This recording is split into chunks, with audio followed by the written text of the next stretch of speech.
ఈ ప్రాంత ప్రజలకు గొప్ప శుభవార్త.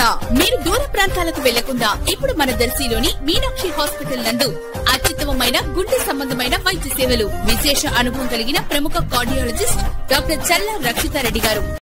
దర్శి పట్టణంలోని శ్రీ అయ్యప్ప స్వామి దేవస్థానం నందు ఈ రోజు ఆదివారం ఉదయం ఆలయంలోని భక్తుల ఆధ్వర్యంలో ఉచిత రక్తదాన శిబిరం జరగ్గా 100 మంది వరకు మాలధారణ స్వాములు రక్తదానం చేయటం జరిగింది. ఆపద్బంధు బ్లడ్ సెంటర్ వారు రక్త సేకరణ చేయటం జరిగింది. మారం శివకోటిరెడ్డి గురుస్వామి రక్తదానం చేసిన వారికి సహకరించిన వారికి దేవస్థానం తరఫున కృతజ్ఞతలు తెలిపారు.